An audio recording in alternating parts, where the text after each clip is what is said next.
जय हिंद बच्चों। आखिर 1857 में हुआ क्या था? यूपीएससी और स्टेट पीएससी से मैंने सारे क्वेश्चन छांट कर निकाल लिए हैं कि एक्चुअल में इस टॉपिक से पूछा क्या जाता है। इस वीडियो के देखने के बाद आपको दुनिया की कोई सी वीडियो देखने की जरूरत नहीं पड़ेगी। क्या कहते हैं, कॉम्पिटिटिव एग्जाम के पॉइंट ऑफ व्यू से पूरे प्रीवियस ईयर पेपर को कंसाइज करके मैंने बता दिया। मैं आपको बता देता हूँ कि इस वीडियो में अपन क्या कवर करने वाले हैं कि 1857 की क्रांति के क्या कारण थे, पूरे लॉन्ग टर्म, शॉर्ट टर्म, और उसके बाद उसकी प्रक्रिया कैसे हुई थी, आखिर एक्चुअल में 1857 में पार्ट टाइम बाय टाइम हुआ क्या था, उसके बाद उसके क्या इफेक्ट थे, क्या प्रभाव उसने डाले, 1857 की क्रांति एक्चुअल में जरूरी क्यों थी उस समय के हिसाब से, उसके क्या परिणाम हुए, अब इनकी 1857 क्रांति की असफलता के क्या कारण थे, अंग्रेजों की सफलता के क्या कारण थे, अंग्रेजों ने विद्रोह का दमन कैसे किया, पूरा अंत कैसे किया, कई राजाओं ने इसमें भाग नहीं लिया, क्यों नहीं लिया, और अंग्रेजों द्वारा 1857 की क्रांति के फलस्वरूप आखिर बदलाव क्या क्या हुए, पूरे सोशल इकोनॉमिकल, पूरे जितने भी पॉलिटिकल रिफॉर्म थे वो सारे आज की वीडियो में कंफर्म होने वाले हैं। तो चलिए शुरू करते हैं। सबसे पहले 1857 की क्रांति के कारण देखें। मैंने इसमें शॉर्ट में सारी चीज़ें लिख दी हैं और आपको मैं पूरी डिटेल में मुंह से बता दूंगा। आप नोट्स में मेरी बातें सुन सुन के लिखते जाइएगा, या फिर मेरे टेलीग्राम चैनल पे, जो कि यहाँ आपको दिख रहा होगा, उस पर जाकर मेरे पूरे हैंड रिटन नोट्स की फोटोज मैं अपलोड कर दूंगा इस टॉपिक की, और इससे पहले की वीडियोस की सभी टॉपिक की अपलोडेड हैं। आप वहाँ पर जाके देख लीजिए, या फिर मेरे हैंड रिटन नोट आप मुझे व्हाट्सअप पे मैसेज कर दीजिए। चैनल की इन्फो में नंबर है, व्हाट्सएप पे मैसेज कर दी, मैं आपको हैंड रिटन नोट्स की पीडीएफ भी भेज दूंगा। तो चलिए शुरू करते हैं। 1857 की क्रांति के क्या कारण थे? What is the cause of 1857 revolt? उसमें सबसे पहले बात करें तो राजनीतिक कारण क्या थे। सारे मैंने पूरे बाइफरकेट किए हैं, कई बार एक सेपरेट भी पूछ लेते हैं, कई बार ओवरऑल भी पूछ लेते हैं। तो राजनीतिक कारण थे, सबसे पहले तो लॉर्ड डलहौजी की हड़प जो 35 में आया था। इसको सबसे क्रूर शासक कहा गया था, साथ ही साथ इसको सबसे ज्यादा एडवांस्ड गवर्नर बोला गया था, क्योंकि इसने बहुत सारे रिफॉर्म किए थे। रेल लेके आया था, तार लेके आया था, डाक लेके आया था, टेलीग्राफ लेके आया था, यही लेके आया था, सड़कें बनवाई थी इसने। पर सबसे ज्यादा क्रूर शासक भी यही था, क्योंकि इसने बहुत से क्षेत्र हड़पे थे। मैं आपको स्टोरी बताता हूँ क्या हुआ था। कि हड़प नीति का मतलब ये था कि जितने भी साम्राज्य, रियासतें, राजा हैं, अगर उनका कोई भी उत्तराधिकारी अगला नहीं है तो वो पूरा साम्राज्य अंग्रेजों के कंट्रोल में आ जाएगा। तो झांसी की रानी थी, उनका कोई उत्तराधिकारी नहीं था। सतारा मतलब मराठाओं का जो मेन गढ़ था, जहां बाजीराव द्वितीय पेशवा थे, इनका कोई उत्तराधिकारी नहीं था। नागपुर में भोसले थे, जब मराठा डिवाइड हो गए थे 4-5 पार्ट में, तो उनमें से जो नागपुर के भोसले थे, इनका कोई उत्तराधिकारी नहीं था। तो उस लॉर्ड डलहौजी के टाइम पर उसने क्या किया कि अगर उत्तराधिकारी नहीं है तो वो शासन ब्रिटिश में कंट्रोल में आ जाएगा। एक चीज और थी इसमें, मैं अवध का और लिख देता हूँ। अवध में क्या हुआ था, इस अवध के नवाब पर इसने इल्जाम लगा दिया था कुशासन का, प्रशासनिक चीजें ये ठीक नहीं कर रहा है, और पूरा अवध मतलब यूपी अंग्रेजों के उसमें मिला लिया था। इससे क्या हुआ था, अंग्रेजों की अवध की सेना बहुत गुस्सा हो गई थी डलहौजी से, और आगे चल के जो 1857 का विद्रोह होता है मेरठ से, वो भी अवध की ही क्षेत्र था। वो आगे अपन इसकी डिटेल में बात करेंगे। तो ये 4 क्षेत्र उसने हड़प नीति से जीत लिए थे। जितनी चीज मैं बोलते जा रहा हूँ आप इनको शॉर्ट नोट में करते जाइएगा, मैं यहाँ पे शॉर्ट में बस लिखी है। अगली थी सहायक संधि, सब्सिडरी अलायंस। ये कैनिन की संधि थी। इसमें होता क्या था, इसके पहले मैं बता देता हूँ एक्चुअली सब्सिडरी अलायंस या सहायक संधि होती क्या थी। कि जो भी अंग्रेजों से ये मराठा लेके आए थे सबसे पहले, शिवाजी क्या करते थे कि शिवाजी आजू बाजू अपनी रियासत के आजू बाजू के राज्यों से कर लेते थे। इसको बोलते थे क्या बोलते थे, सरचार्ज, नहीं सॉरी, चौथ बोलते थे। चौथ कर होता था कि आप आजू बाजू के देशों से, मतलब राज्यों से कर 25% उनकी टोटल इनकम का हमें दे दो। शिवाजी कहते थे बदले में हम तुम पर आक्रमण नहीं करेंगे, तुम हमारी सुरक्षा में रहोगे। यही चीज ऑब्जर्व करके आगे अंग्रेजों ने लागू कर दी। उन्होंने ये कहा भारतीय रियासतों से कि आप हमारे संरक्षण में रहो, आप पे कोई युद्ध नहीं करेगा। आप पर युद्ध मतलब हम पर युद्ध, हम देखेंगे। इसके बदले क्या किया अंग्रेजों ने कि राजाओं को अपने महल में अंग्रेजों की एक पूरी सेना रखनी होगी, जिसका खर्च राजा खुद उठाएगा। उनके दरबार में एक अंग्रेजी अधिकारी, उसको प्रेसिडेंसी कहते थे, उसको रखना होगा। रेजिडेंसी कहते थे, उसको रखना होगा, जिसकी सैलरी और पूरा रहना खाना सब कुछ, सारी सुविधाएं वो भी राजा उठाएगा। उसके बाद जो भी राजा है वो किसी भी दूसरी विदेशी कंपनियों से, जैसे फ्रांसीसी भी भारत में थे, पुर्तगाली भी भारत में थे, इनसे कोई भी विदेशी वार्ता कोई और दूसरे साम्राज्य से, दूसरे और राजा से, जैसे मराठा राजपूतों से कोई संबंध, कोई व्यापार नहीं करेंगे, केवल अंग्रेजों के थ्रू ही व्यापार करेंगे। और इतनी सारी नियम थोप दिए थे छोटी सी चीज़ के बदले कि आप पर अंग्रेज युद्ध, आपसे अंग्रेज युद्ध नहीं करेंगे, इसके बदले ये सारी चीज़ें मान लो। तो ये सहायक संधि के चक्कर में जो छोटे मोटे मीडियम लेवल के राजा होते थे, जैसे कि ये क्या कहते हैं, सतारा के आ गए थे कुछ समय बाद, क्या कहते हैं, पेशवा बाजीराव द्वितीय, उसके बाद मराठा पूरे आ गए थे पांचों, राजपूतों ने ये संधि स्वीकार कर ली थी। इसका मतलब अंग्रेज बिना लड़े युद्ध मतलब भारत को जीत रहे थे, तो ये तो चीज़ गलत हो गई। तो सब्सिडरी वाला, इससे कई लोग गुस्सा भी हुए थे आगे चल के, मराठाओं ने कई युद्ध लड़े पर बेचारे जीत नहीं पाए क्योंकि और भी मराठाओं का साथ नहीं मिला। तो एक कारण ये हो जाता है। अगला है कि मुगल सम्राट का अपमान। ये बहुत इंटरेस्टिंग टॉपिक ये बात है और अपमानजनक भी, कि अंग्रेजों ने कह दिया था कि आप किला खाली करो। अरे भाई, मुगलों का दिल्ली का लाल किला खाली करो, वो केवल पूरा साम्राज्य सिमटते सिमटते दिल्ली सॉरी मुगल साम्राज्य बस दिल्ली के लाल किले तक ही सीमित बचा था, और अंग्रेजों ने कह दिया कि वो भी खाली करो। और उसके बाद अंग्रेजों ने उनका काफी मजाक भी उड़ाया था, बहुत मतलब धार्मिक रूप से अपमान किया, सोशल रूप से। भाई वो राजा सम्राट था यार, मुगल सम्राट, उसका तो अपमान मत करो, उसका बहुत अपमान किया। तो उसके बेटे थे, मैं आपको बताऊंगा मुगल साम्राज्य वंश, मुगल वंश खत्म कैसे हो गया था। उसके जो बेटे थे ना, उन्होंने 1857 की क्रांति में पार्टिसिपेट किया था। तो वो बहादुर शाह जफर राजा का नाम था, उनके 2-3 बेटे थे। तो उन्होंने 1857 की क्रांति में पार्टिसिपेट किया, अंग्रेजों ने उन सबको गोली मार दी, पूरा मुगल वंश खत्म हो गया। और बहादुर शाह जफर को रंगून मतलब बर्मा मतलब म्यांमार भेज दिया था, और वहीं वो मर गए फिर कुछ सालों बाद। ये किया था। तो इतने सम्मानजनक, और मुगल सम्राट भले ही उस समय के बहादुर शाह जफर इतने काबिल ना हो, पर 200-300-500 सालों से मुगल भारत पे राज करते आ रहे, तो लोगों के अंदर भी वो बन गया था कि हमारे एक्चुअल में किंग ये मुगल लोग हैं, ये अंग्रेज क्यों आ गए। तो ये अपमान केवल मुगल सम्राट को बुरा नहीं लग रहा था, वहां की जनता को भी बुरा लग रहा था उनके लिए, और अंग्रेजों के प्रति गुस्सा आ रहा था।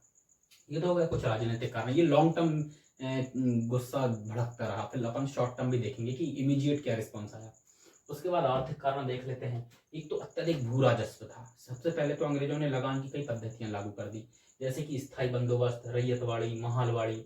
रैयत और टैक्स भी बहुत होता था, 50 से 70% टैक्स होता था, और इसके ऊपर सूबेदार और साहूकार और जमींदार अलग वसूलते थे। मतलब पूरी, अब किसान बेचारे 100 रुपए कमाते थे या फिर 100% अनाज कमाते थे, 90 रुपए जमींदार ले जाते थे। बताओ कैसे चलेगा काम। और उसके बाद ऋण, कर्ज या लोन के चक्कर में भी किसान फंसते थे। मैं आपको ये चीजें बता देता हूँ, ये तीनों चीजें हैं क्या। पहले तो स्थायी बंदोबस्त की बात कर लेते हैं। स्थायी बंदोबस्त होता ये था कि जमीनों का एक्चुअल मालिक किसानों की बजाय अंग्रेजों ने क्या किया, बड़े बड़े जमींदार को ही बना दिया कि तुम ही जो टैक्स कलेक्ट करते थे ना, उन्हीं को मालिक बना दिया कि तुम्हारे अंडर में ये 5-10 गांव है, तुम ही इनके मालिक हो। किसान बस यहाँ पर खेती करेंगे, तुम इनसे उनकी अनाज ले लेना या फिर पैसे ले लेना अनाज बिकवा के, और पूरा अंग्रेजों को मतलब हमें दे देना। ये करते थे स्थायी बंदोबस्त। स्थायी बंदोबस्त का मतलब स्थायी व्यवस्था बना दी कि हर 10-50 गांव का एक जमींदार फिक्स कर दिया, वो जमींदार से हमें इतना टैक्स चाहिए, बस उनने अंग्रेजों ने कह दिया। अब भले ही जमींदार आगे किसानों से उतना ही टैक्स ले या उससे ज्यादा भी टैक्स ले ले, पर अंग्रेजों को तो फिक्स टैक्स मिल गया, स्थायी व्यवस्था हो गई। पर अंग्रेज जमींदार क्या करते थे, किसानों से एक्स्ट्रा टैक्स ले लेते थे कि अंग्रेजों को 50% देना है, 60 ले लिया, 10% खुद रख लिया। तभी तो अपन सुनते हैं ना जमींदार और क्या कहते हैं ठेकेदार, ये आगे चल कितने अमीर हो गए थे। साहूकारों को अमीर जमीन अलॉटेड कर दी जमींदारों को। और उसके बाद बात करते हैं रैयतवाड़ी व्यवस्था। ये जनरली उत्तर भारत में, पंजाब, उत्तर प्रदेश, मध्य प्रदेश का और नॉर्थ वाला हिस्सा, इन क्षेत्रों में मध्य प्रदेश का पूरा हिस्सा, राजस्थान, इन क्षेत्रों में रैयतवाड़ी व्यवस्था इन्होंने लागू करी थी। रैयत मतलब होता है किसान। रैयत को किसान बोलते हैं। एक मिनट, सॉरी मैं थोड़ा सा कंफ्यूज हो रहा हूँ, एक मिनट, ये मैंने गलत लिख दिया है। ये एक्चुअल में ये है, ये एक्चुअल में ये है। मैं रैयतवाड़ी बता देता हूँ, मैंने दोनों लिख दी है पर उल्टी ऊपर नीचे कर दी है। रैयतवाड़ी का मतलब होता था कि रैयत को किसान बोलते हैं, मतलब किसानों ने, ये जनरली मध्य भारत मतलब महाराष्ट्र वाला क्षेत्र और मद्रास, तमिलनाडु, ये वाला क्षेत्र में ये चीज़ लागू करी थी कि सीधे किसानों से कर लेंगे, पर लेंगे उतना ही, 50-60% जितना लगता है लेंगे उतना ही, पर कोई जमींदार साहूकार नहीं होगा, सीधे किसानों से ले लिया जाएगा। और ये मध्य भारत और दक्षिण भारत का हालात थे। उसके बाद बात करते हैं महालवाड़ी व्यवस्था की। ये जनरली नॉर्थ इंडिया का पार्ट था कि महालवाड़ी का मतलब वो ये क्या कहते हैं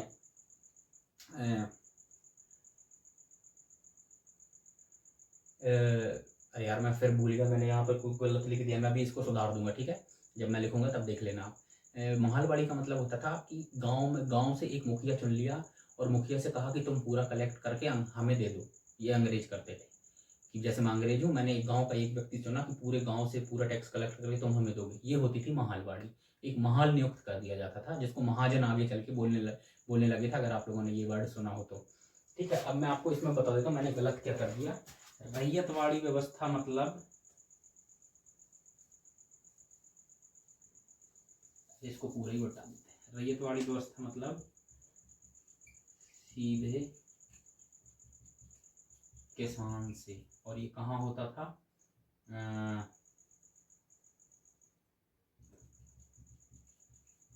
मिडिल एंड साउथ इंडिया में। और महालवाड़ी मतलब होता था जमींदार या फिर वही महाजन को कर देते थे। और ये कहाँ होता था, उत्तर भारत, मतलब यूपी, पंजाब, हरियाणा, सिंध, दिल्ली, उस तरफ ये होता था। ठीक है, और उसके बाद अगली बात करते हैं, टैक्स 50-70% लगता था, किसान कर्जों में दब चुके थे एकदम खत्म। उसके बाद आर्थिक कारण है, एक हस्तशिल्प का विनाश हो चुका था। आप समझिए, कोई व्यक्ति हाथ से कपड़ा बना रहा है, कितने दिन लगेंगे, क्या क्वालिटी बनेगी, उसके ऊपर से वर्सेस अंग्रेज क्या करते थे, मशीनों का यूज़ करते थे कपड़ा बनाने में। कोई भी चीज़ आर्किटेक्चर बनाना है, जैसे मुगलों के टाइम पे ताजमहल बना मजदूरों ने बनाया, पर अंग्रेजों के टाइम पे जो बन रहा था, हाँ लेबर यूज़ होती थी पर बहुत कम, ज़्यादातर काम मशीनों से होता था। कपड़े बन रहे हैं मशीनों से बन रहे हैं, ऊन से रेशा निकालना है, बनाना है, पूरा मशीनों से हो रहा है, सारे काम मशीनों से। तो कपड़ा एक तो सस्ता हो गया, कपड़ा बहुत ज़्यादा बनने लगा, तो मार्केट में ज़्यादा डिमांड, पूरी डिमांड खत्म हुई क्योंकि सप्लाई बहुत ज़्यादा कर दी। तो लोकल जो लोग थे, व्यापारी, बस कारीगर लोग, कारपेंटर लोग, जितने भी लोग थे हाथ से काम करने वाले, कपड़े का काम करने वाले, बुनकर लोग, इन सबका लोकलों का व्यापार खत्म हो गया था। ऊपर से अंग्रेजों के पास ट्रेन थी, जल्दी माल आ जा सकता था। अंग्रेजों के पास क्या कहते हैं, पोर्ट थे, बंदरगाह थे, क्योंकि सारा माल वही ले जाएंगे। अगर कोई स्थानीय व्यापारी बेचने भी जाता था तो अंग्रेज ही ले लेते थे उसका सामान, बजाय कि वो स्थानीय व्यापारी कहीं और माल बेच पाए। ऐसा होता था। बहुत बड़ा एक्सपोर्टर था भारत, इम्पोर्टर बन गया था, आयातक बन गया था। उसके बाद बात करें कि धन का निष्कासन, ड्रेन ऑफ वेल्थ, इसको तो आपने बहुत सुना होगा। भारत से टनों से सोना, चांदी, खजाना, पैसा, अनमोल वस्तुएं, टनों के भाव हर हफ्ते या फिर कहें डेली अगले 50-100 सालों तक इंग्लैंड जाती रही। सोचो आप, इतना पैसा पूरा भारत, और भारतीयों को कुछ नहीं मिलता था इसमें से, उनको एक दाना, पूरा गेहूं का एक छोटा सा चावल का दाना तक नहीं देते थे। ये होता था, इसको ड्रेन ऑफ वेल्थ बोलते हैं। कहते हैं कि पूरा नोच खाया था अंग्रेजों ने, लिटरली। अपन सोने की चिड़िया नहीं थे, अपन सोने के हाथी थे, और अपन अब हाथी दांत भी नहीं बचे। उसके बाद बात करते हैं सामाजिक एवं सांस्कृतिक क्या कारण रहे हैं क्रांति के। सबसे पहले देखें, पश्चिमी सभ्यता का प्रभाव आ गया था। अंग्रेजों ने अंग्रेजी शिक्षा प्रमोट करी, अंग्रेजों ने अंग्रेजी कानून लेके आए। इंडियंस को लगा कि ये ना हमारी संस्कृति पे हमला कर रहे हैं, उनको अब ऐसा लगा एक अटैक जैसा कि कल को हमारी संस्कृति बचेगी नहीं। तो क्रांति थी ना, ये एक्शन का इक्वल रिएक्शन था कि इनको हटाओ भाई, हमारा गड़बड़ कर रहे हैं मामला। उसके बाद भारतीयों ने क्या समझा, इसको अपनी संस्कृति पर सीधा खतरा समझा कि धर्म खतरे में है भाई, ये क्रिश्चियनिटी भी उल्टा फैला रहे थे, अपन इसके धार्मिक कारण में पढ़ेंगे। उसके बाद सामाजिक सुधार, देखो सती प्रथा हो गई थी 1829 में बंद, विधवा विवाह शुरू कर दिया था 1856 में, जस्ट बिफोर रेवोल्यूशन। उसके बाद अंग्रेजों के हिसाब से तो ये सुधार थे कि भाई हम सुधार कर रहे हैं भारत में, पर उस समय की परिस्थिति के हिसाब से देखो, उस समय के लोगों के हिसाब से ये सुधार नहीं थे। उस समय के लोगों को लगता था कि ये ना हमारी धार्मिक विश्वास, हमारी धार्मिक भावना, हमारी संस्कृति से खिलवाड़ कर रहे हैं अंग्रेज। हमारे यहाँ सती प्रथा चलती आ रही है तो चलनी चाहिए, मैं मानता हूँ कि ये चीज़ गलत है, आज अपन को लगता है, पर उस समय के हिसाब से नहीं लगता था कि एक बाहर का आदमी, बाहर का अंग्रेज आके कहे कि तुम अपने धर्म वर्म नहीं मांगो। सोच के देखो, आज कोई बाहर का आए, एलियन वेलियन या फिर कोई और दूसरे देश का, वो कहे कि तुम ऐसे कपड़े पहन रहे हो गलत है, तुम ऐसे बाल रखे हो गलत है, तुमने दाढ़ी रखी तुम गलत हो, तुमने टीका लगाया तुम गलत हो, तुमने कड़ा पहना है तुम गलत हो, तुम आरती कर रहे हो तुम गलत हो, तुम होली मना रहे हो, दिवाली में पटाखे चला रहे हो, पूजा कर रहे हो ये सब गलत है, तो तुम्हें बुरा नहीं लगेगा? आज के हिसाब से तुम फोन चला रहे हो तुम गलत हो, तुम सांस ले रहे हो तुम गलत हो, कुछ भी में तुम गलत हो, तो कल को दिक्कत होगी। यही चीज अंग्रेज करने लग गए थे, तो भारतीयों को लगा कि यार ये ना सती प्रथा पति प्रथा भले ही तुमने रोक दी पर ये चीज सही नहीं थी। भारतीयों को लग रहा था कि ये गलत कर रहे हैं, हमारे निजी धर्म में मत घुसो, तो एक गुस्सा पनपते आ रहा था। तो उनको लगा कि भारतीय संस्कृति में हस्तक्षेप हो रहा है। अगला देखें नस्लीय भेदभाव। नस्लीय भेदभाव में क्या होता था, अंग्रेज काला गोरा बहुत करते थे, असभ्य कहते थे, काला कहते थे भारतीयों को, असभ्य कहते थे, उनको सेवक की तरह ट्रीट करते थे और दास मान के चलते थे। कल को अगले आगे चल के दास प्रथा भी बंद हो जाती है। पर ये सब चीजें अंग्रेजों ये अंग्रेजों का व्यवहार था भारत टूवर्ड्स इंडियंस, भारतीयों की तरफ। तो ये चीजें आगे चल के कहीं ना कहीं उभर के तो आएंगी, तो वो 1857 में आई। उसके बाद धार्मिक कारण देख लेते हैं। धार्मिक कारणों में क्या हुआ था, 1833 का जो मैग्ना कार्टा आया था ना, उसने कहा था कि आप ईसाई मिशनरियों को धर्म का प्रचार करने दो, मतलब परमिशन दे दी थी। होता क्या था, ईसाई मिशनरी क्या करती थी, एक दो चीजें एक साथ करती थी। पहला तो भारतीयों के हिंदू मुस्लिम सिख ईसाई सिख बौद्ध इन धर्मों के लोगों का मजाक उड़ाते थे कि तुम बहुत क्या कहते हैं गवार हो तुम बहुत गवार हो, तुम्हारी रीति रिवाज सही नहीं है, तुम हमारे धर्म में आओ। और पहले तो सामने वाले धर्म का पूरा मोरल डाउन कर दिया, पूरा मजाक उड़ाया, उससे भी लोगों को बुरा लगता था। उसके बाद उनको अपने ईसाई धर्मों में परिवर्तित कर देते थे, जिसकी कानूनी मान्यता थी 1833 के चार्टर एक्ट में। से पहले की वीडियो मैंने आपको बताया क्या कहते हैं, ब्रिटिश संसद ने मंजूरी दी थी कि आप ईसाई धर्म का प्रचार करो वहां पे। तो इन सबसे कहीं ना कहीं एक ठेस पहुंचती है जन भावना को। और उसके बाद मजाक भी बहुत उड़ाते थे भारतीय धर्म का, और उसको निचला स्तर का धर्म कहते थे, गरीबों का धर्म कहते थे भारतीय धर्मों को, और धर्म परिवर्तन करते थे।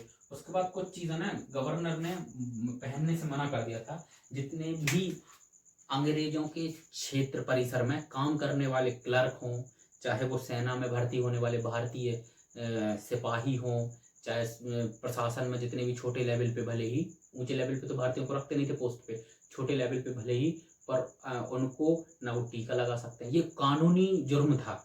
आप टीका नहीं लगा सकते, आप महिला है तो बिंदी नहीं लगा सकती, आप तिलक नहीं लगा सकते, आप कान में कुंडल नहीं पहन सकते, मैंने पहना है मतलब मैं जेल जाऊंगा।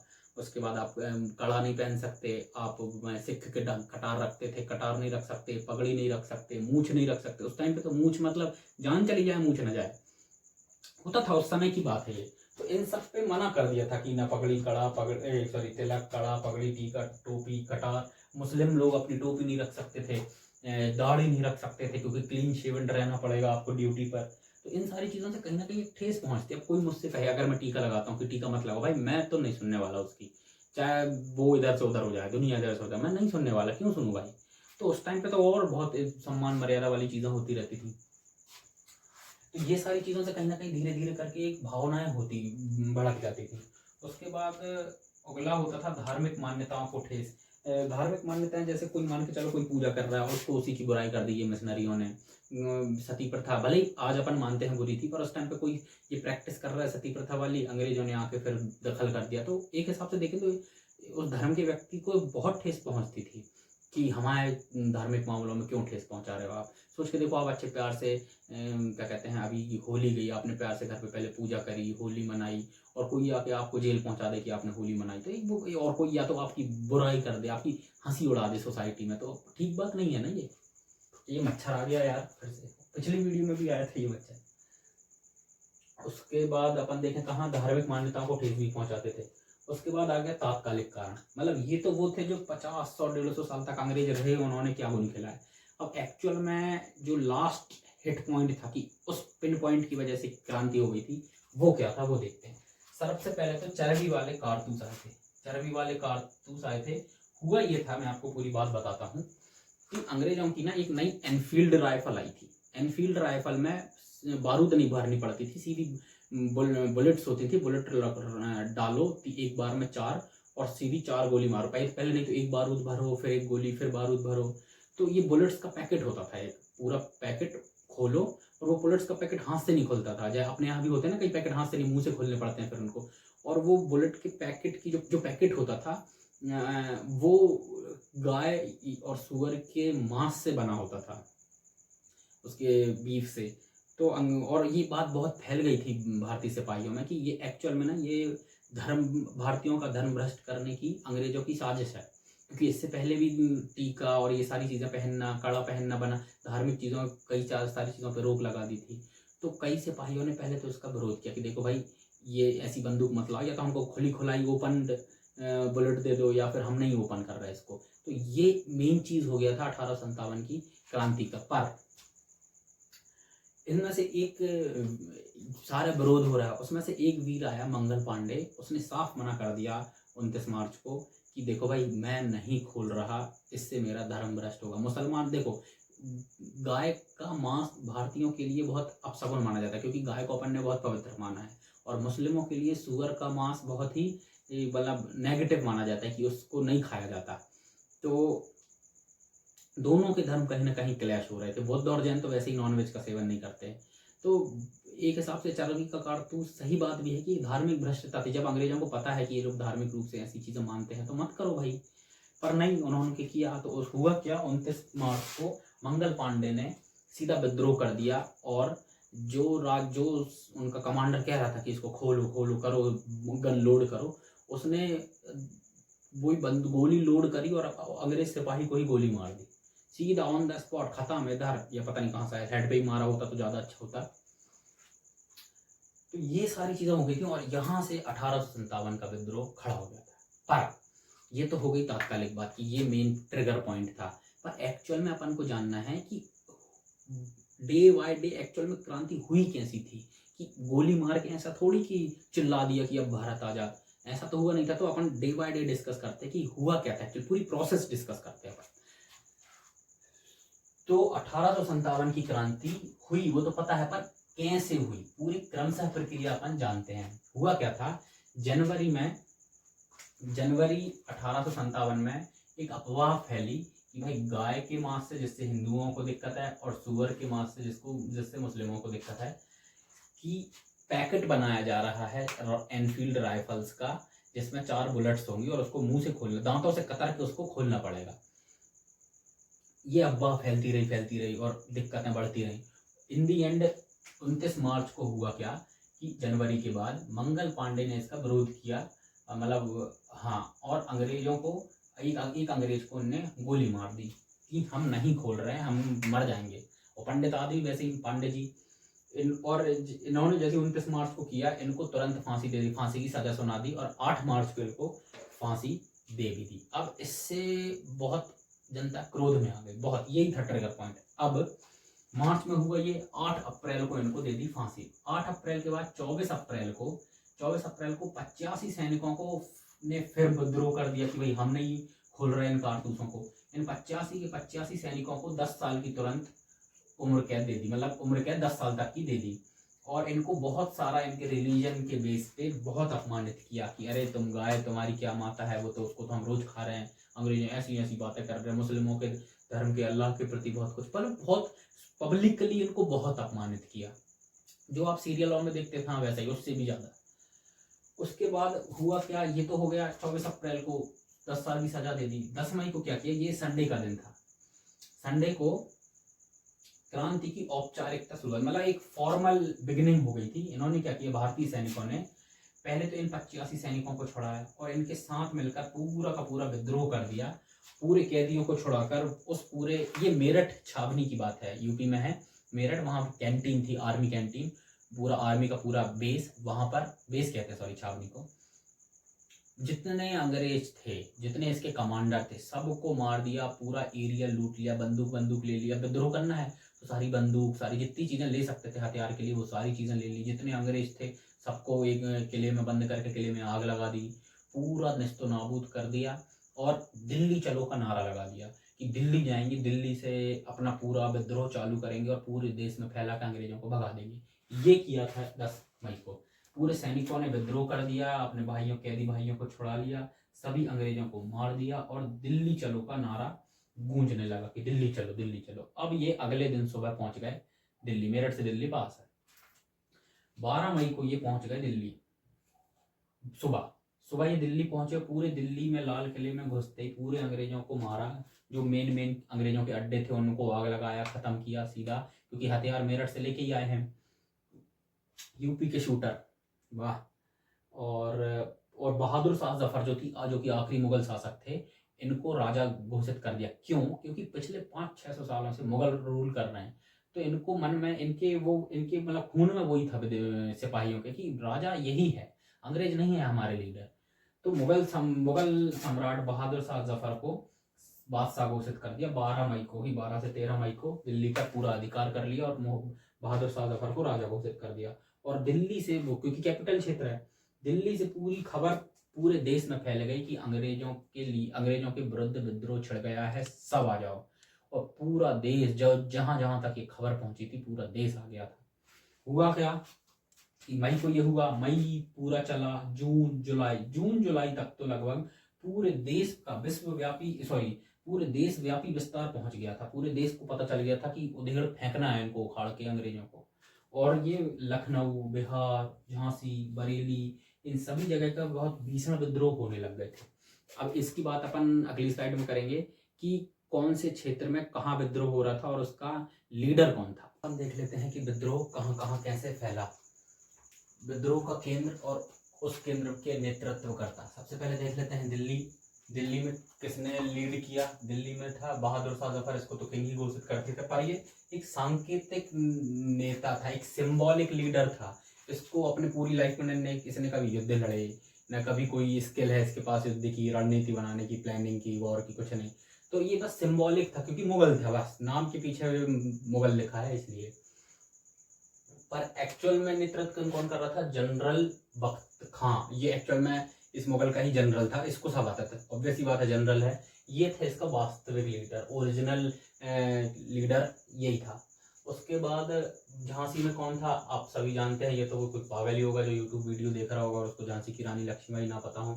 उसके बाद कानपुर में कौन लीड कर रहा था? नाना साहेब, और उनके सेनापति थे तात्या टोपे। पर ध्यान रखिएगा, ग्वालियर में भी कौन लीड कर रहा था? रानी लक्ष्मीबाई प्लस तात्या टोपे। नाना साहब भाग गए थे, मतलब और भी जगहों को देख रहे थे और फिर अंग्रेज आ गए थे तो ये भाग गए थे। पर ये लोग डटे रहे पूरा, जब तक इनकी डेथ नहीं हुई, जब तक ये लड़ते रहे, तात्या टोपे और रानी लक्ष्मीबाई। मतलब रानी लक्ष्मीबाई झांसी और ग्वालियर दोनों देख रहे थे और तात्या टोपे कानपुर और ग्वालियर दोनों देख रहे थे, पास पास जगह हैं ये सब। उसके बाद देखें लखनऊ में कौन कर रहा था? बेगम हजरत महल और उनका बेटा था वजिरिस कादिर। उसके बाद जगदीशपुर में जगदीशपुर ये बिहार में जिला है, वहां पर कौन देख रहा था? कुंवर सिंह और अमर सिंह। उसके बाद बरेली यूपी में जगह है, जहाँ पे कौन देखिए रोहिलखंड क्षेत्र के पास है, जहाँ पे देख रहा था खान बहादुर खान। उसके बाद फैजाबाद, ये अयोध्या जिले में आता है, यूपी में। इसको मौलवी अब्दुल्ला यहाँ का नेतृत्व कर रहे थे और तरीके से अंग्रेजों को कूट रहे थे। उसके बाद थे बैरकपुर, ये वेस्ट बंगाल में है बैरकपुर। यहाँ से तो वही बैरकपुर छावनी जो मैंने आपको बताया था, मंगल पांडे ने विद्रोह कर दिया था और फिर इनको फांसी दे दी, तो फिर इनके बाकी सभी सिपाही विद्रोह कर रहे थे। तो आप याद रखिएगा, मंगल पांडे ने शुरुआत करी थी बैरकपुर छावनी से, जिन्होंने सबसे पहले अंग्रेजों को गोली मारी थी। पर विद्रोह शुरू हुआ था, हालांकि मंगल पांडे ने ही विद्रोह शुरू किया था, पर एक्चुअल में जो सिपाहियों ने विद्रोह किया था पूरा जला जुलू के, वो मेरठ छावनी में हुआ था, जो कि यूपी में स्थित है, तो कंफ्यूज नहीं होइएगा। उसके बाद बात करें इलाहाबाद में कौन कर रहा था? लियाकत अली खान कर रहे थे। और इन्होंने जो पूरा 1857 का पूरा वॉर डिक्लेयर करी थी, अपनी पार्टी बना ली थी कि दिल्ली चलो जीतेंगे। इसमें इन्होंने अपना एक प्रतीक चिन्ह बनाया कमल का फूल, जो आज भाजपा का है। और उसके बाद एक बनाया, एक सिंबल बनाया इन्होंने रोटी, ठीक है, कमल का फूल और रोटी इन्होंने सिंबल बनाया। और उसके बाद मैं आगे बता देता हूँ कि मुगल वंश बहादुर शाह जफर के बाद क्यों नहीं बढ़ा था। कि जैसे ये विद्रोह अंग्रेजों ने दबाने लग गए थे ना, अंग्रेज फिर धीरे धीरे, तो बहादुर शाह जफर के 3 बेटों को उनके सामने माथे पे 3 गोली मार दी, खत्म। क्या सोचा, और इनको बर्मा भेज दिया, जो मैंने आपको बताया। उसके बाद बात करते हैं क्रांति की असफलता के क्या कारण रहे हैं, वो देख लेते हैं। सबसे पहले तो एक तो सीमित भौगोलिक विस्तार। ये पूरी क्रांति ना पूरी इंडिया में, पैन इंडिया में नहीं फैली, ये एक्चुअल में उत्तर भारत तक ही सीमित रही। आप ये जितनी भी आपने जगह देखी, आप खुद देखो, ये जितनी भी आप जगह देखो, ये इनमें से कौन सी मध्य प्रदेश के नीचे है? इवन मध्य प्रदेश में भी नहीं है, पूरा नॉर्थ इंडिया भरा पड़ा है ये, ठीक है। West Bengal, UP, Delhi, Jhansi, north MP, ये सारी चीजें, मतलब मध्य इंडिया, मतलब मिडिल इंडिया, साउथ इंडिया में तो ये हुई नहीं। तो अंग्रेजों ने क्या किया कि जहाँ पे युद्ध नहीं थे, जहाँ पे विद्रोह नहीं थे, वहां की सेनाओं को जहां पर युद्ध थे वहां भेज दिया। तो और डबल सेना हो गई थी। अपन आगे पढ़ेंगे कि अंग्रेज सफल कैसे हुए थे। तो एक तो ये नुकसान हो गया था, तो इस चक्कर में जीत ही नहीं पाए, गिनी चुनी जगहों पर थे और अंग्रेजों के पास पावर भी बहुत ज्यादा थी। दूसरा था प्रभावी एवं एकीकृत नेतृत्व नहीं था, कहीं किसी को कोई लीड कर रहा है, किसी को कोई लीड कर रहा है, किसी को कोई अपने अपने मन से लगे हुए हैं, जबकि अंग्रेजों का फिक्स था। और बहादुर शाह जफर के पास मैंने बताया कोई स्किल नहीं, कोई नॉलेज नहीं, क्या लीड करना कुछ नहीं, अकेले जनरल वक्त खां ही कर रहे हैं। वो भी कितने करा, उस टाइम पे फोन कॉल तो था नहीं कि उस आपस में सारी चीजें कर ली, जा जाके करना पड़ता था, उसमें टाइम लगता था। अंग्रेजों के पास फैक्स मशीन होती थी, टेलीग्राफ होता था, तुरंत मैसेज भेज देते थे। और चलो जफर के पास नहीं थी, नाना साहब के पास स्किल्स थी, रानी लक्ष्मीबाई के पास थी, तात्या टोपे के पास थी, पर इनका आपस में कोऑर्डिनेशन नहीं बन पाया, समन्वय नहीं बन पाया कि आपस में ये लोग कोऑर्डिनेट करें। इन दोनों ने कोऑर्डिनेट किया था पर अंग्रेजों ने इनको मार दिया था।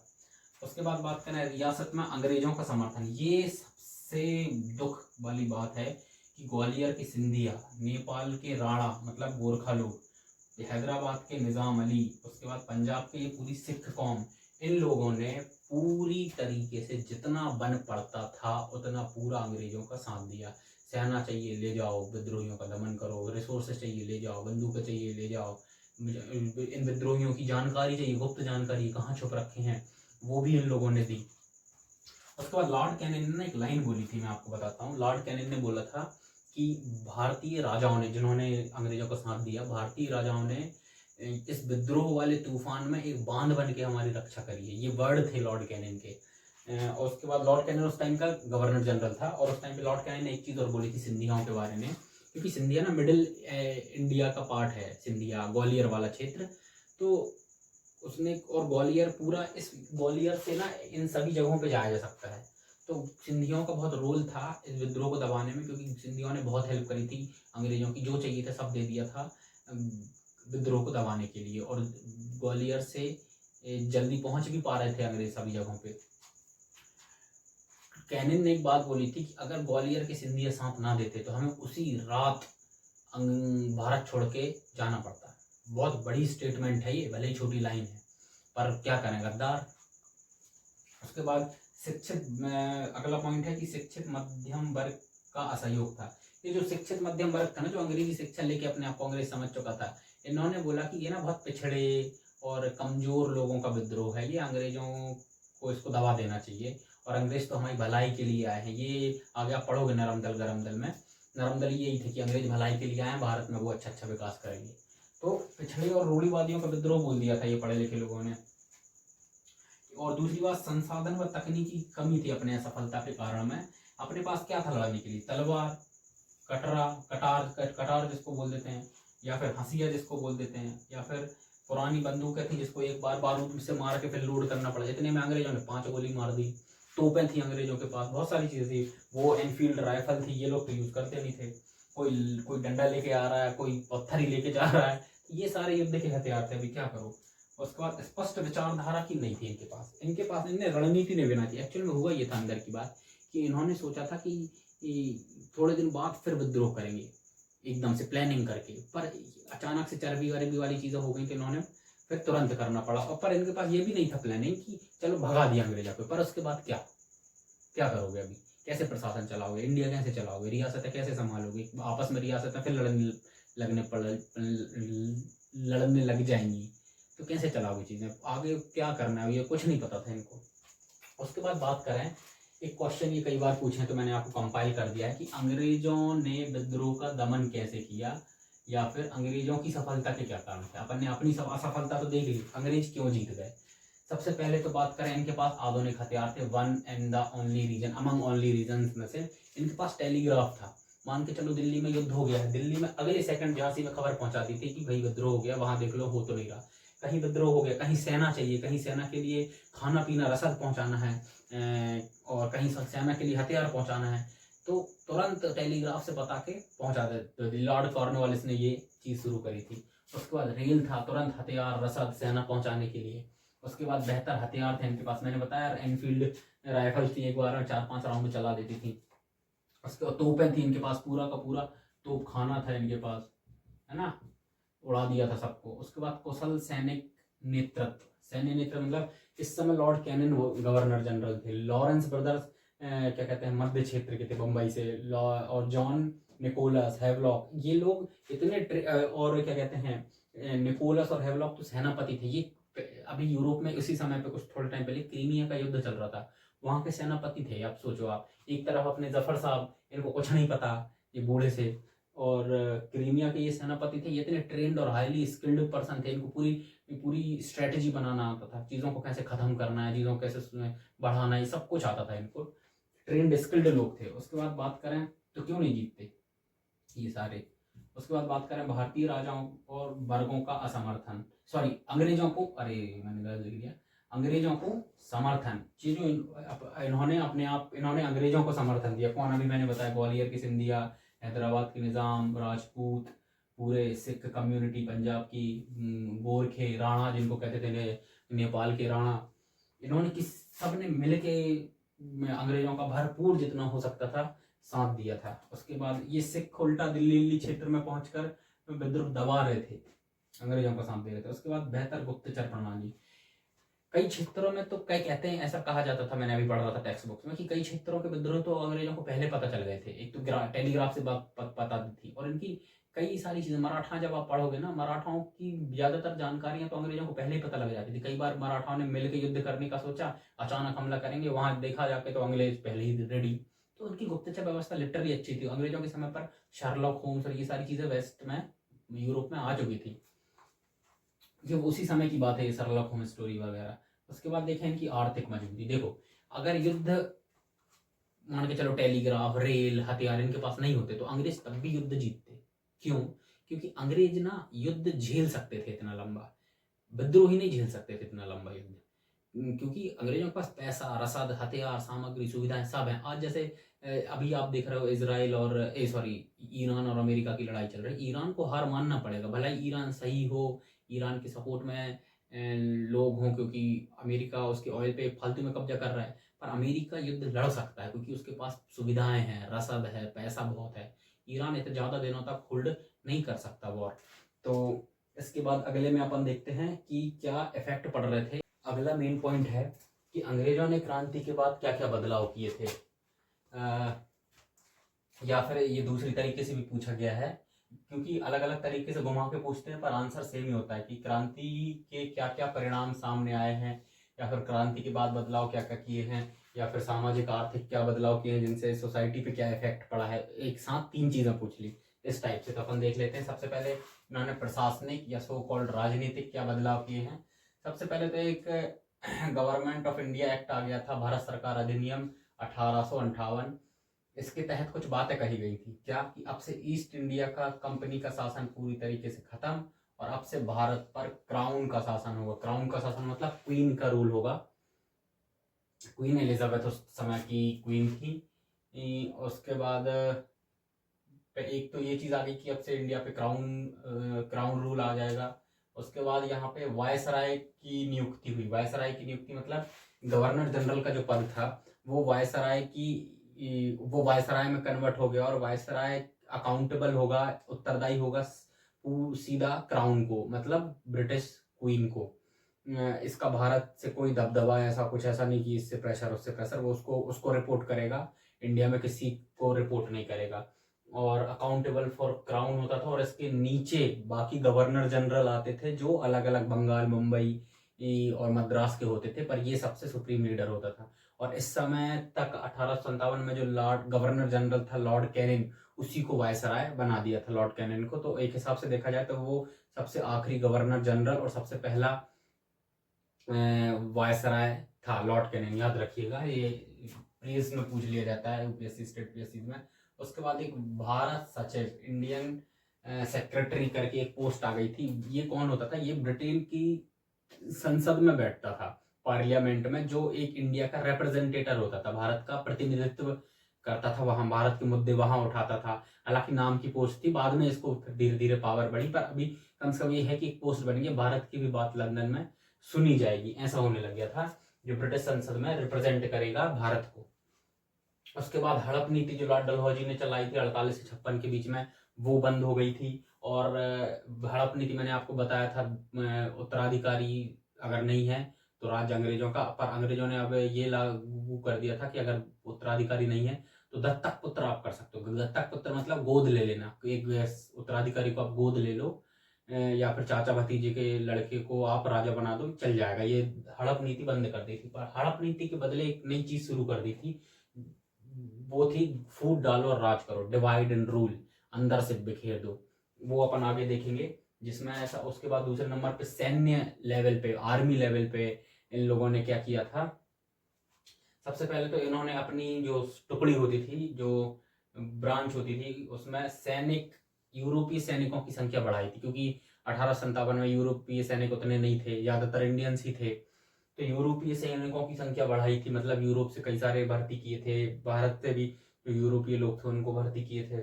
उसके बाद भारतीय सैनिकों की संख्या घटा दी थी, क्योंकि यही लोग विद्रोही थे। तो एक बैलेंस बनाना था, नहीं तो पहले ब्रिटिशर्स बहुत कम थे एज आर्मी, क्योंकि आर्मी में सिर्फ अपर पोस्ट पर ब्रिटिशर्स थे जो भारतीयों पे क्या कहते हैं चिल्लाते और वो सारी चीजें करते थे। उसके बाद इन्होंने हड़प नीति तो छोड़ दी, पर फूट डालो राज करो, डिवाइड एंड रूल की नीति अपना ली थी। मतलब सैनिकों को अब ये ना उनके गुटों के नाम से चिल्लाने, ओ वो सिख है, वो क्या कहते हैं गोरखा है, नेपाल का राणा है, वो पंजाबी है, वो मुस्लिम है, वो हिंदू है, हिंदुओं को ज्यादा रख लो, मुस्लिमों को कम रख लो, सिखों को ज्यादा रख लो, ईसाइयों को और जैनों को, बुद्धों को कम रख लो, गोरखों को अलग इज्जत दो। तो एक हिसाब से डिवाइड कर दिया था। तो अब लोग इंडिया एज अ यूनाइटेड नहीं सोचते थे। अब लोग मैं सिख हूं, मैं ये हूं, मैं वो हूं, मैं इंडिया हूं, ये कोई नहीं सोचता था। उसके बाद राष्ट्रीय एकता तोड़ दी थी उनकी, उनको गुटों में बांट दिया था, क्योंकि वो 1857 क्रांति में ये रियलाइज कर गए थे कि यार इंडिया एज अ यूनाइटेड अपन कभी नहीं जीत पाएंगे इसको। ये चीज बाबर को भी पता थी। और उसके बाद महत्वपूर्ण विभाग एक्चुअल में अंग्रेजों ने अपने कंट्रोल में ले लिए थे। विभाग पर अंग्रेजों का मैंने कंप्लीट लिख दिया था, ये कंट्रोल है एक्चुअली, कंट्रोल, ठीक है। कौन कौन से, जैसे तोप खाना हो गया, मिसाइल्स वाली चीजें हो गई, हथियार विभाग, वेपन डिपार्टमेंट, उसके बाद संचार विभाग, कम्युनिकेशन डिपार्टमेंट, ये सबसे कोर होते हैं किसी भी वॉर में। तो ये चीजें पूरी तरीके से अंग्रेजों के नियंत्रण में आ गई थी। इसमें भारतीय ऊपर से नीचे लेवल तक कोई भी शामिल नहीं होता था इन डिपार्टमेंट्स में। उसके बाद सामाजिक और धार्मिक नीतियां क्या करी थी इन्होंने ना, 1857 तक बहुत सामाजिक धार्मिक रूप से भारतीयों को प्रताड़ित किया था। तो अब इन्हें हस्तक्षेप की नीति अपना ली थी कि क्या कहते हैं, अब से कोई छेड़छाड़ नहीं होगा भाई, सामाजिक मामले और धार्मिक मामलों में, भारतीयों के मामलों में छेड़छाड़ करो ही मत। ये पॉलिसीज अंग्रेज ने अपना ली थी कि मतलब हस्तक्षेप की नीति अपना ली थी कि सामाजिक धार्मिक रूप से कुछ भी करो, हमको कोई लेना देना नहीं। सती प्रथा वती प्रथा ये कर रहे थे ना, ये सारी नौटंकियां बंद कर दी थी। पर इसके बदले इन्होंने वही again divide and rule religion में भी खेल लिया था कि लोगों को जाति, धर्म, पंथ आदि के भेदभाव में बांट दिया था आगे चल के। और जो लोग बट जाते थे उनको ईसाई में कन्वर्ट भी कर लेते थे और ये ईसाई फिर सेना में आ जाते थे। ये होता था। इसी से तो फिर सैनिकों की बात, यूरोपीय सैनिकों की संख्या बढ़ गई थी। उसके बाद 1857 की क्रांति का महत्व क्या था, 1857 की क्रांति क्यों महत्वपूर्ण थी, क्यों जरूरी थी, ये बताना है। ये यूपीएससी ने पूछा है कि आखिर जरूरी क्या, आखिर उसका पॉजिटिव इफेक्ट क्या हुआ 1857 की क्रांति का। सारी चीजें नेगेटिव हुई, अपन लड़े, उल्टा हार भी गए, तो पॉजिटिव क्या हुआ, क्यों जरूरी थी 1857, मतलब एक क्रांति भारत में होनी जरूरी क्यों थी, ताकि लोगों को कुछ चीजें रियलाइज हो। यूपीएससी इस डीप लेवल पे जाके पूछता है। और अब अपन देखते हैं कि क्या चीजें हैं। सबसे पहले तो अंग्रेजों को पहली बार इतनी बड़ी चुनौती मिली थी। They realise people not want Britishers as their ruler, मतलब वो ये समझ गए थे कि भारतीयों ने ना, भारतीय अब अंग्रेजों को एक शासक के रूप में नहीं देखते हैं, एक बाहरी व्यापारी के रूप में देखते हैं जो कि गलत तरीके से हम पर राज कर रहा है। तो अंग्रेज ये समझ गए थे कि अपन ज्यादा दिन अपना टिक नहीं पाएंगे, उनको अपना पतन दिखने लग जा रहा था। और अगले 90 सालों में 1947 में अपन आजाद हो भी गए थे। और उसके बाद उनमें राष्ट्रीय एकता की शुरुआत हो गई थी। मतलब आप इस युद्ध में, इस युद्ध क्रांति में आप देखोगे कि राजा भी लड़ा था, आम जनता भी लड़ी थी, सैनिक भी लड़े थे, किसान भी लड़े थे, हिंदू भी लड़े थे, मुस्लिम, सिख, ईसाई सब लड़े थे, और सब यूनाइटेड होके लड़े थे। किसके लिए? इन सबका एक कॉमन दुश्मन था, कौन?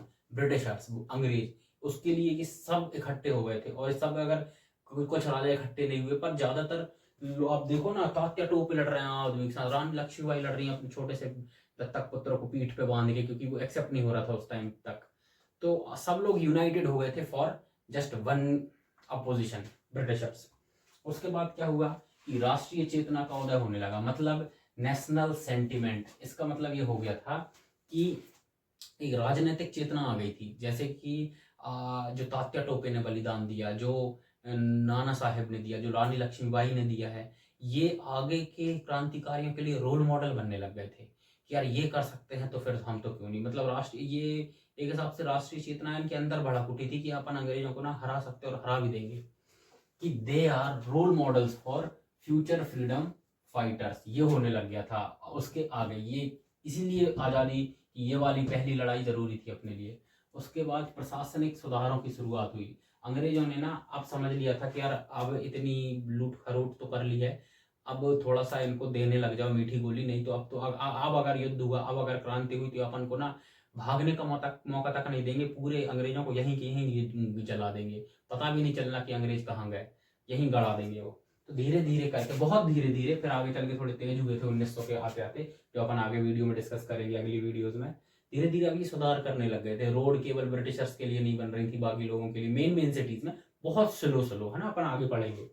उसके बाद पॉलिटिकल पावर में भी हिंदू कह रहा हूँ, हिंदुस्तानियों को लाने लग गए थे, ये सारी चीजें होने लग गई थी। और दूसरी अगला पॉइंट है, आजादी की प्रेरणा अब भारतीयों में लग गई थी। उनको अब ये नहीं लग रहा था, अब उनको ये लगने लग गया था कि अंग्रेजों को हराना अब कोई सपने जैसा नहीं है, ये कोई हवा नहीं है, अंग्रेजों को हराया जा सकता है।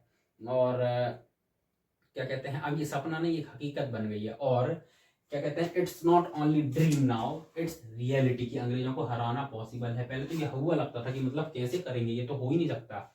तो और इसीलिए ये जो आज़ादी की प्रेरणा मिली थी और इससे इन्होंने जो अंग्रेजों को टक्कर दी, इसी कारण के लिए इसको प्रथम भारतीय स्वतंत्रता संग्राम कहा जाता है। 1857 को first national movement of India 1857।